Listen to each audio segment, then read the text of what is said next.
സോളോൻ്റെ അടുത്ത് നമുക്കൊരു ദിവസം പോയി താമസിക്കണം സാറും. തീർച്ചയായിട്ടും സോളോൻ്റെ അവിടെ പോയി താമസിക്കണം. ഞാനൊരു കാര്യത്തിൽ അഭിപ്രായം പറഞ്ഞാലും എൻ്റെ രീതിയിലാണ് അത് പറയുക. അതുകൊണ്ട് കേൾക്കുന്നവർക്ക് എനിക്ക് ഭ്രാന്താണെന്ന് വീണ്ടും കറങ്ങി സോളോ ആ ഭ്രാന്ത് വിഷയത്തിലേക്ക് തന്നെയാണ് പോകുന്നത്. ഞാനും വരും എന്ന് പറഞ്ഞ കടിയാറ്. എന്നാൽ തീർച്ചയായിട്ടും നമുക്കൊരു ദിവസം പോവാം. അവിടെ തിരക്കില്ലാത്ത സമയം നോക്കി നമുക്കൊരു പ്രാവശ്യം പോവാം. ഫ്രീ വേണ്ട, വാടക കൊടുക്കാം, അല്ലെങ്കിൽ അവൻ മുങ്ങും പറഞ്ഞിരിക്കുണ്ടാത്തത്. നമുക്ക് ഫ്രീ ഒന്നും വേണ്ട. ഫ്രീ തന്നെ സോളോയ്ക്ക് പറ്റൂലല്ലോ, സോളോയുടെ സ്വന്തം വകയല്ലല്ലോ.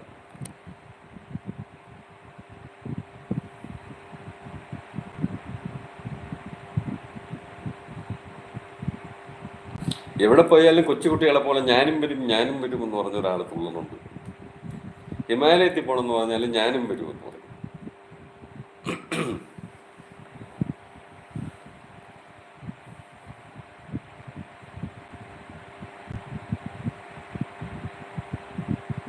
എനിക്ക് വാടക വേണ്ട, അവിടെ മാത്തുവിൻ്റെ മകൾ ഉണ്ട് എന്ന് പറയുകയാണ്. ഓക്കെ. ഇതിനടുത്താണോ മാത്തുവിൻ്റെ മകൾ താമസിക്കുന്നത്?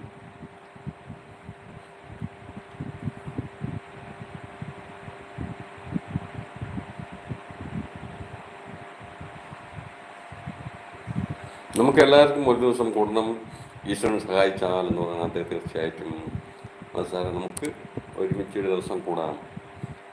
എന്നാൽ അധികം ആളും വേണ്ട, അങ്ങനെ ഒരു കൂടലായിരിക്കണം. എനിക്ക് വാടക അഡ്ജസ്റ്റ് ചെയ്യാൻ മാത്രമേ പറ്റൂ. എൻ്റെ സ്വന്തം സ്ഥാപനമായിരുന്നെങ്കിൽ ഉറപ്പായിട്ടും ഞാൻ എന്നെ ഇങ്ങോട്ട് ക്ഷണിച്ചേനെ എന്ന് പറയുകയാണ്. ഓക്കെ. അത് വേണ്ട സോളം, നമുക്ക് വാടകയൊക്കെ തന്ന് നിൽക്കാൻ പറ്റും. വാടകയൊക്കെ തന്ന് തന്നെ നമ്മൾ വരും. അതിൻ്റെ പേരിൽ സോളയെ നമ്മൾ വന്നാൽ ബുദ്ധിമുട്ടിക്കാതിരിക്കുക തന്നെ ചെയ്യും, അല്ലേ മുസാവ്? സോളോനെ ബുദ്ധിമുട്ടിച്ചിട്ട് നമ്മൾ വരില്ല.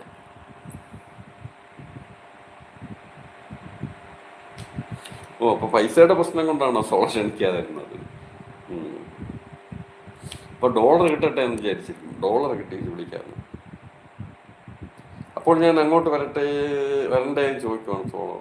തീർച്ചയായിട്ടും സോളോ, നമുക്ക് ഇത് ഓരോ ദിവസം ഓരോ സ്ഥലത്ത് എങ്ങനെ തീരുമാനിച്ച് കൂടാം. ഒരിക്കൽ തിരുവനന്തപുരമെങ്കിൽ, ഒരിക്കൽ കണ്ണൂർ, അങ്ങനെ പിന്നെ ഒരിക്കൽ ഇടുക്കി, അങ്ങനെ കൂടാം.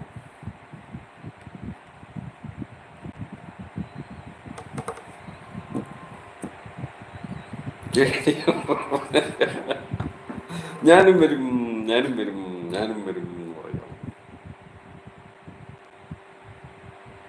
അതൊന്നും വേണ്ട സോളോ, അഡ്ജസ്റ്റ് വേണ്ട. ദൈവസഹായത്താൽ ഇപ്പോൾ അതിനുള്ള സാമ്പത്തികം ഒക്കെ ഉണ്ട്. അതെ തീർച്ചയായിട്ടും സോളോ അങ്ങനെ നമുക്ക് വേണ്ടി ബുദ്ധിമുട്ടുകയും അഡ്ജസ്റ്റ് ചെയ്യാനൊന്നും വേണ്ട.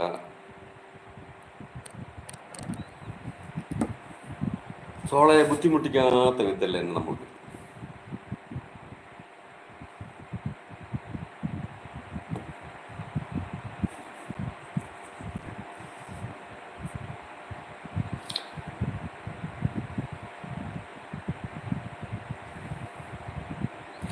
എന്നെ എന്താ നിങ്ങൾ ഒഴിവാക്കുന്നേ ചോദിക്കുവാണെങ്കിൽ ആരും ഒഴിവാക്കിയതല്ലോ കേടി. നമ്മുടെ ആരൊക്കെ പോകണമെന്ന് തീരുമാനിച്ച് എല്ലാവർക്കും കൂടെ എവിടെ ഒത്തുകൂടാതെ തീരുമാനിച്ച് അങ്ങനെ തന്നെ പോവാം. നമ്മൾ ഒഴിവാക്കണമെന്നില്ല.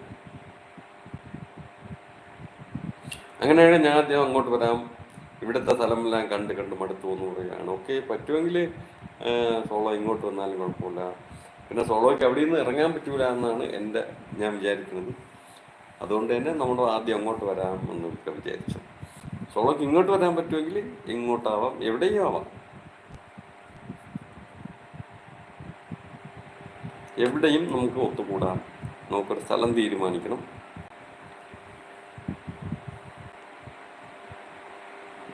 ഞാൻ ഡീസൻ്റാണ്, തീറ്റ മാത്രമേ ഉള്ളൂ എന്ന് പറഞ്ഞാണ് കേട്ട് യഥാർത്ഥത്തെ. ഡീസൻ്റാണ്, തീറ്റ മാത്രം പ്രശ്നമാണ്.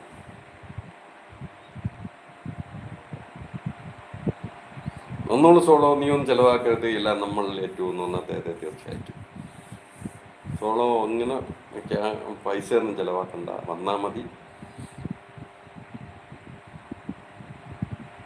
ഏത് കാട്ടിലേക്ക് വേണമെങ്കിലും എനിക്ക് പോകാൻ പറ്റും, കാരണം എന്നെ പണ്ടേ എഴുതി തള്ളിയതാണ് എന്ന് പറഞ്ഞിരിക്കുന്നുണ്ട് സോളോ. അതെ, പക്ഷേ അവിടെ ഫുൾ ഉത്തരവാദിത്വവും ജോലിയൊക്കെ സോളൊക്കെ ഉണ്ടല്ലോ. അങ്ങനെ അവിടെ നിന്ന് മുങ്ങി നടക്കാൻ പറ്റുമോ എന്നുള്ള കാര്യം എനിക്ക്